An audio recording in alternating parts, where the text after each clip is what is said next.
يضلله فلا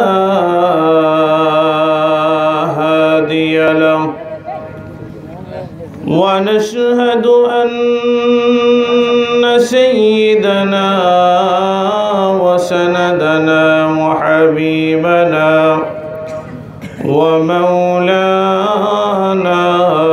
محمدا عبده ورسوله أرسله بالحق بشيرا ونذيرا وداعيا إلى الله بإذنه وسراجا وقمرا منيرا. أما بعد فأعوذ بالله من الشيطان الرجيم. بسم الله الرحمن الرحيم. زين للناس حب الشهوات من النساء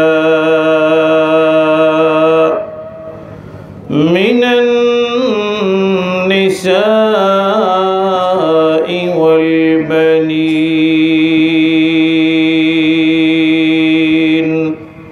والقناطير المقنطرة من الذهب والفضة والخيل المسومة والأنعام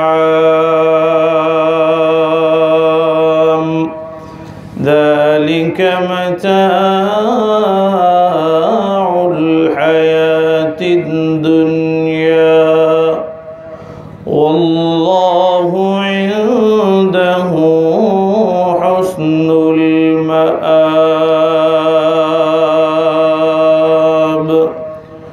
وعن أبي هريرة رضي الله تعالى عنه أنه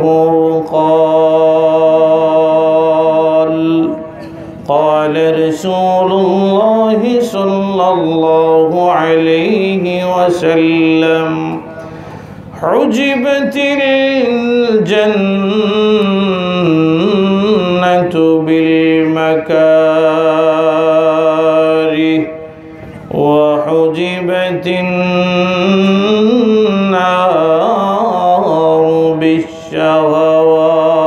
بالشهوات، أو كما قال النبي صلى الله عليه وسلم. وعن جابر بن سليم رضي الله تعالى عنه أنه قال: قلت عهد إلي يا رسول الله.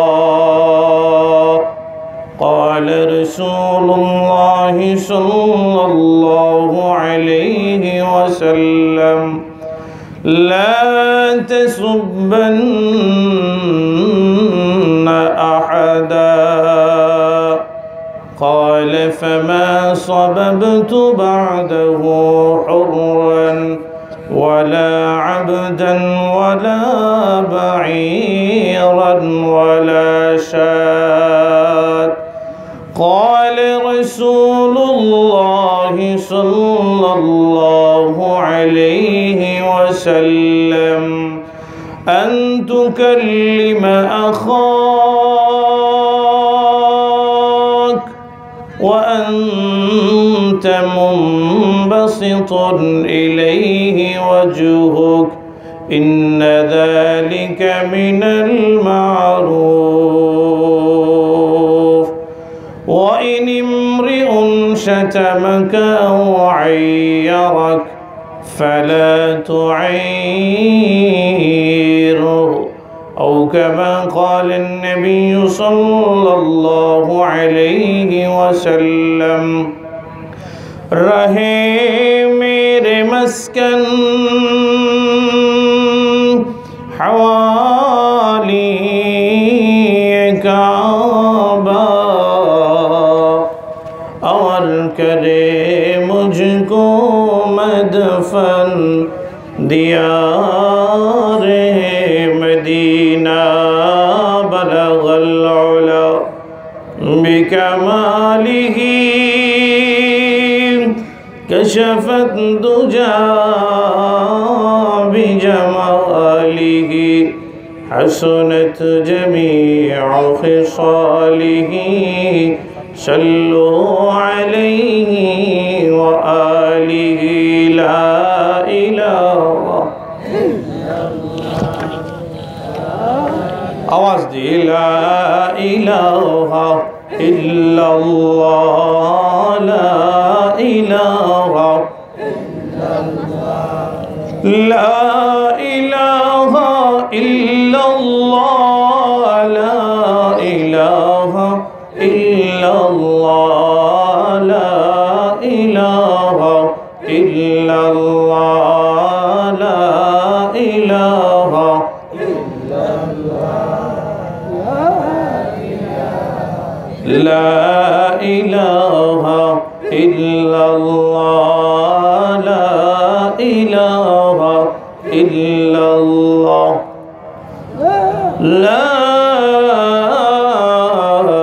إله إلا الله محمد رسول الله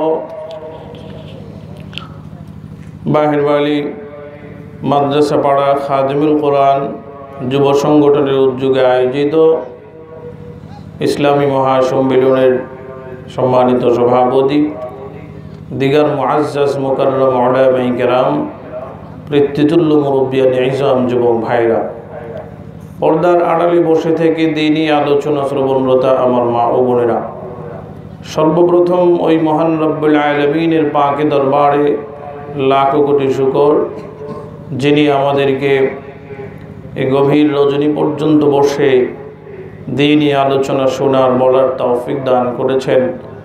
এই জন্যে শরীরের সমস্ত সুগুণ শক্তি ব্যয় করে ঈমানি বলে বলিয়ান হয়ে চিৎকার মেরে একবার বলি আলহামদুলিল্লাহ। সম্মানিত সুধী, সূরাত আলে ইমরানের 14 নম্বর আয়াতে কারিমা আপনাদের সামনে তিলাওয়াত করেছি। বুখারী শরীফ থেকে রিওয়ায়াতকৃত একটা হাদিসের অংশ আপনাদের সামনে তিলাওয়াত করেছি। আরেকখান হাদিস আপনাদের সামনে তিলাওয়াত করেছি। আল্লাহ তাআলা যদি তৌফিক দান করেন তাহলে দু চারটি কথা আপনাদের সামনে আরজ করার ইচ্ছা রাখি, বাকি আল্লাহ তৌফিক দান করুক। সকলে বলে আমিন সুম্মা আমিন। সম্মানিত সুধী, আল্লাহ রাব্বুল আলামিন দুনিয়াতে যখন আদম আলাইহিস সালাতু ওয়াস সালামকে তৈরি করে পাঠানোর মনস্থ করলেন, তখন ফেরেশতায়ে কেরাম আল্লাহ তাআলাকে বললেন, রব্বুল আলামিন আপনি আদম জাতি কেন বানাবেন, কি জন্য বানাবেন? আল্লাহ তাআলা বলেন, ও ফেরেশতারা, আমি আদম জাতিকে বানানোর কারণ হলো এরা দুনিয়াতে গিয়ে আমি আল্লাহর ইবাদত করবে, আমি আল্লাহর ইবাদত করবে। তো ফেরেশতারা বললেন, রব্বুল আলামিন আপনি আদম জাতিকে বানানোর দরকার নাই, আমরা ফেরেশতারা আমাদের ইবাদতের পরিমাণ আরো বাড়াই দেই, আপনি আদম বানানোর দরকার নেই। কেন কেন বলে, এরা দুনিয়াতে গিয়ে মারামারি করবে, কাটাকাটি করবে,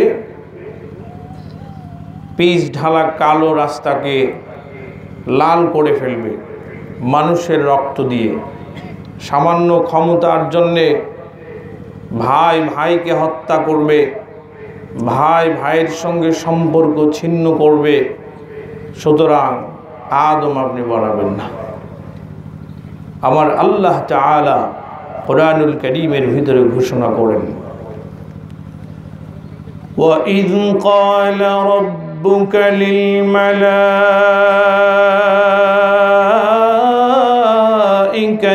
إِنِّي جَاعِلٌ فِي الْأَرْضِ خَلِيفَةً قَالُوا أَتَجْعَلُ فِيهَا مَن يُفْسِدُ فِيهَا وَيَسْفِكُ الدِّمَاءَ وَنَحْنُ نُسَبِّحُ بِحَمْدِكَ وَنُقَدِّسُ لَكَ قَالَ إِنِّي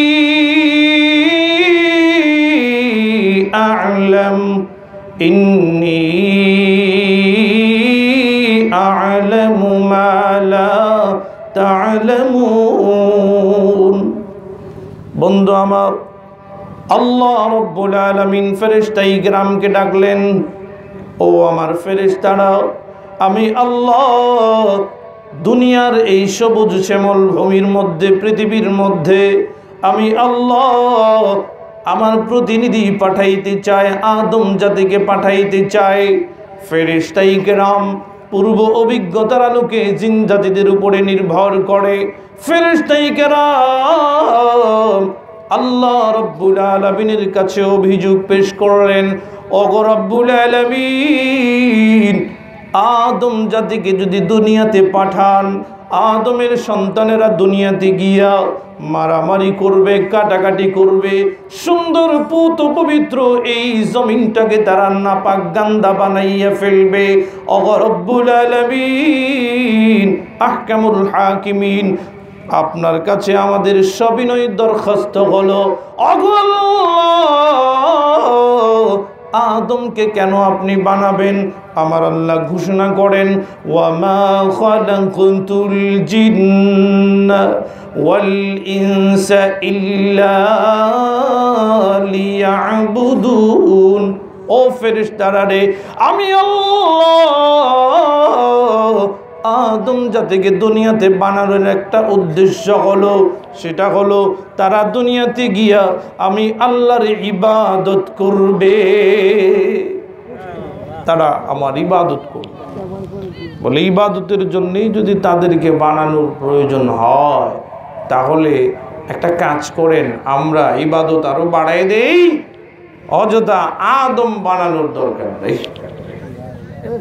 আমার আল্লাহ বললেন, ওই ফেরেশতারা, তোমাদের সঙ্গে কি আমার যুক্তি তর্কে যাওয়ার প্রয়োজন মনে করি না তো আমি, তোমরা তো, আমি আল্লাহই তোমাদেরকে তৈরি করেছি, সুতরাং তোমরা তো কিছুই জানো না, আমি আল্লাহ যা জানি তোমরা তো এর কণা পরিমাণও জানো না।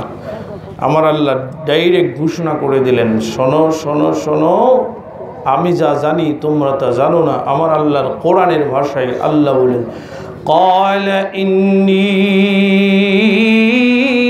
أعلم ما لا تعلمون। ফেরেশতারা শুনুন, আমি আল্লাহ কি কারণে আদম জাতিকে দুনিয়াতে পাঠাইতে চাই, আদমকে কেন আমি আল্লাহ বানাবো, এই বিষয়ে আমি আল্লাহ থেকে তোমরা বেশি জানো না। বন্ধু আমার, মুফাসসিরিন কিরামগণ বলেন, আল্লাহ রাব্বুল আলামিন এই কথা বলার একটা কারণ ছিল। বলে কি কারণ? আল্লাহ রাব্বুল আলামিন ফেরেশতায়ে কিরামকে জানাইয়া দিলেন, ও ফেরেশতারা রে, তোমাদেরকেও আমি আল্লাহ তৈরি করেছি, কাজ তোমাদের একটা, সেটা হলো আমি আল্লাহর ইবাদত করা। আদমকে বানাবো, কাজ তাদেরও একটা, আমি আল্লাহর ইবাদত করা।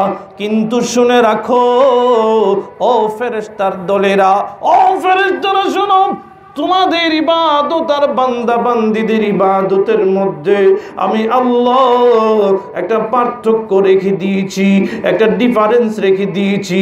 তোমাদের ইবাদত এবং বান্দা বান্দীদের ইবাদতের মধ্যে, ফেরেশতায়ে কিরামের ইবাদত আর বান্দা বান্দী আদম জাতির ইবাদতের মধ্যে বড় একটা তফাৎ আছে। ফেরেশতারা বলে, কি তফাৎ? কি পার্থক্য? আমার আল্লাহ বলেন, ও ফেরেশতারা, তোমাদেরকে বানিয়েছি কেবলমাত্র ইবাদতের জন্য। খেতে যাওয়ার দরকার নেই, অফিস করার দরকার নেই, মাছ ধরার দরকার নেই, জাল ফেলানোর দরকার নাই, বিবি বাল বাচ্চার কোনো টেনশন পেরেশানি তোমাদের ভিতরে নাই, রাখি নাই আমি আল্লাহ। কিন্তু পক্ষান্তরে আদম জাতি মুহূর্তে মুহূর্তে দুনিয়াতে এত কিছু তার পিছনে আমি লাগিয়ে দিয়েছি যে এই আদম সারাদিন দুনিয়ার সম্পদ, দুনিয়ার নারী, দুনিয়ার সন্তান সন্ততি, এদের পিছনে সারাদিন লেগে থাকে। সারাদিন লেগে থাকার ব্যবস্থা তাদেরকে করে দিয়েছে। আর তোমাদের পিছনে কিন্তু এই সমস্ত ঝামেলা নাই। আদম সন্তানের পিছনে যে ঝামেলা আছে, এই ঝামেলা তোমাদের পিছনে নাই। সুতরাং শোনো, তোমরা যে সিজদা দাও, তোমাদের হাজার সিজদা, কোটি কোটি সিজদা, আর আদমের সন্তান সন্ততির একটা সিজদা যদি আমি আল্লাহর কুদরতি পায়ে দিতে পারে, সমস্ত ঝামেলা থেকে মুক্ত হয়ে, সন্তানের ভালোবাসা থেকে মুক্ত হয়ে, নারী বিবির মহব্বত থেকে মুক্ত হয়ে, ভালোবাসা থেকে মুক্ত হয়ে, সম্পদের ভালোবাসা থেকে মুক্ত হয়ে আমি আল্লাহর পায়ে যদি একটা সিজদা দিতে পারে, আমি আল্লাহ তোমাদের হাজারো ফেরেশতার হাজারো সিজদা থেকে আদমের একটা সিজদার মূল্য আমি আল্লাহর কাছে কোটি কোটি গুণ বেশি। এর কারণ বলে তোমার সন্তানের জন্য মায়া মহব্বত তোমার ভিতরে আছে। এই আয়াতে কারিমাটা এটাই আজকে আমার বিষয়বস্তু। আল্লাহ রাব্বুল আলামিন কোরআনুল কারীমের সূরাত আলে ইমরানের 14 নম্বর আয়াতে কারিমার মধ্যে আমার আল্লাহ বলেন, ও আমার আদম সন্তানেরা শোনো, তোমাদেরকে দুনিয়াতে পাঠাইলাম, পাঠানোর পরে পেট দিলাম, কাপড়ের জন্য পেট ভরার জন্যে পদ্ধতি করে দিলাম, আবার নারী দিলাম, সন্তান সন্ততি দিলাম, এদের প্রতি তোমাদের দুর্বলতা থাকবে, মহব্বত থাকবে। এরপরেও যদি এই সব কিছুর ঝামেলার ভিতরে যদি আমি আল্লাহকে ডাকতে পারো, আমি আল্লাহকে স্মরণ করতে পারো, তাহলেই তুমি আমার খাঁটি বান্দা হিসেবে পরিচিত হয়ে যাবে। আমার আল্লাহ কোরআনুল কারীমের আরেক জায়গায় ঘোষণা করেন, ইন্নামা আমওয়ালুকুম ওয়া আওলাদুকুম ফিতনাহ। বন্ধু আমার, আল্লাহ রাব্বুল আলামিন আহকামুল হাকিমিন ঘোষণা করেন, বন্ধু আমার, আল্লাহ বলেন, ও আমার বান্দা বান্দিরা, এই যে তোমাদের সামনে সন্তান হয়, এই যে তোমার বাচ্চা হয়, মেয়ে বাচ্চা হয়, ছেলে বাচ্চা হয়, একটা হয়, দুইটা হয়, চারটা হয়, পাঁচটা হয়, সন্তানের ভালোবাসা তোমার ভিতরে থাকে, নারীর মহব্বত তোমার ভিতরে থাকে, সম্পত্তির মহব্বত তোমার ভিতরে থাকে বলে ফজরের নামাজের আজান হয়, মানুষটার ঘুম ভাঙে না, মানুষটা ঘুমাই থাকে, কারণ কোনো কাজ নাই। কিন্তু এই মানুষটার যদি ফজরের সময় কোনো কাজ থাকে, তাহলে অ্যালার্ম ঘুরি দিয়ে বসে থাকে। ও বন্ধু, শুনে রাখো, সুন্দর একটা এক্সাম্পল আর উদাহরণ তোমার সামনে দিতে চাই। মানুষটার ঘুম ভাঙে না, মুয়াজ্জিন মসজিদের মিনার থেকে মাইকের আওয়াজ এত জোরে জোরে ডাকতেছে, আজান দেয়, বান্দার ঘুম ভাঙে না, বান্দির ঘুম ভাঙে না।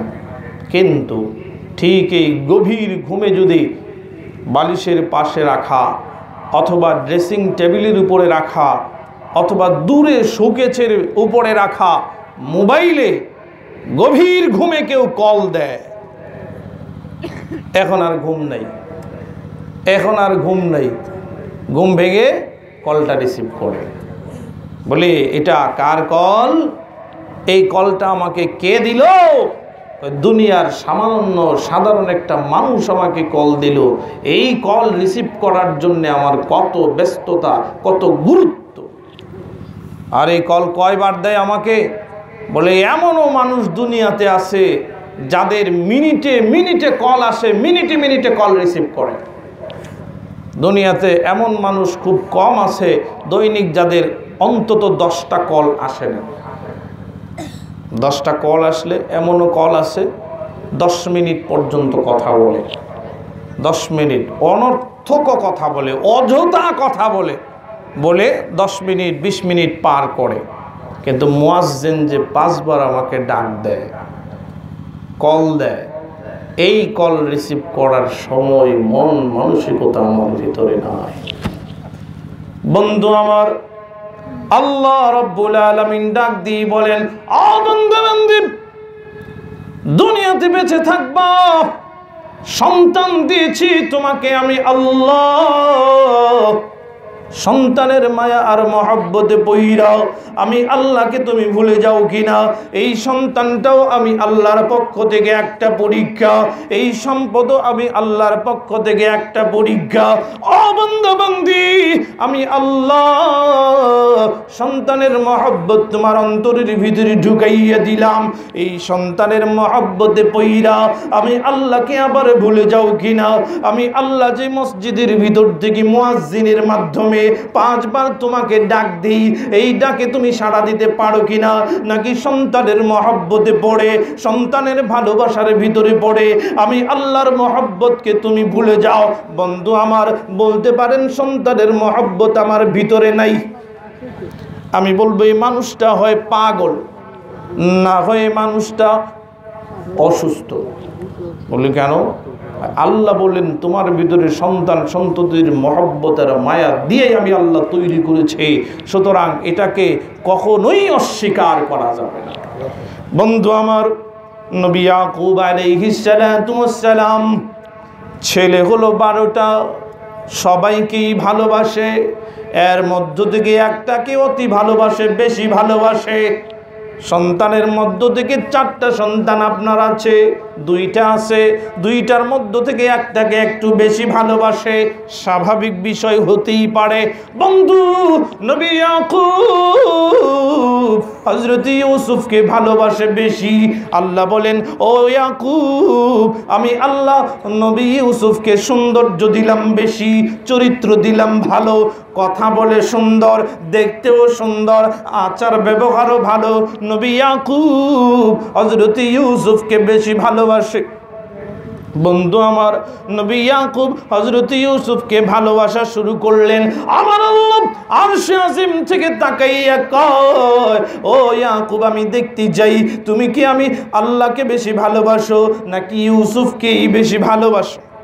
পরীক্ষায় ফেলে দিলেন, ইন্নামা আমওয়ালুকুম ওয়া আওলাদুকুম ফিতনা। আমার আল্লাহ ঘোষণা করেন, ও ইয়াকুব, আমি পরীক্ষা নিতে চাই। এবার হযরত নবী ইউসুফকে ইয়াকুব থেকে আড়াল করে ফেললেন। লম্বা ঘটনা। হযরত ইউসুফ নবী ইয়াকুব থেকে আড়াল হয়ে গেল। নবী ইয়াকুব যখনই জানতে পারলেন ইউসুফ দুনিয়াতে বেঁচে নাই, ইউসুফ দুনিয়াতে বেঁচে নাই, কান্না শুরু হয়ে গেল। কানতে কানতে এমন হয়ে গেল নবী ইউসুফ 2টা চোখ, নবী ইয়াকুব কানতে কানতে চোখের পানি ছাড়তে ছাড়তে 2টা চোখ অন্ধ হয়ে গেছে। বন্ধু আমার, অনেক দিন পরে, অনেক বছর পরে ইয়াকুবের অন্যান্য সন্তানেরা মিশরের দিকে রওনা হলো ত্রাণ আনার জন্যে। বন্ধু আমার, মিশরে যখন গেল 2 বারের মাথায় যিনি ত্রাণ দেবেন, যিনি ত্রাণ বিতরণ করেন, যিনি অনুদান দেবেন, ইনি ইউসুফ। ভাইদের সঙ্গে পরিচয় হয়ে গেল। হযরত নবী ইউসুফ ডাক দিয়ে বলে, ভাইরা আমার, জানতে চায় আব্বা কেমন আছে, আব্বা কি আগের মতো মুখের মধ্যে রুচি আছে কিনা, আব্বা কি আগের মতো খাইতে পারে কিনা, আব্বা চলাফেরা কেমন করে, আব্বার দৃষ্টিশুদ্ধি কেমন, আব্বা কথা বলতে পারে কিনা, আব্বার চলাফেরাটা কেমন জানতে চাই। ভাইয়েরা 2টা চোখ নিচের দিকে দিয়ে, মাথা নিচের দিকে দিয়ে লজ্জায় অবনীত হইয়া ডাক দিয়ে কই, ইউসুফ, আব্বা তোর জন্য কান্না করতে করতে 2টা চোখ অন্ধ হয়ে গেছে। হযরত নবী ইউসুফ ডাক দিয়ে বলেন, ও ভাইরা, আব্বার চোখ চিকিৎসা করতে হবে।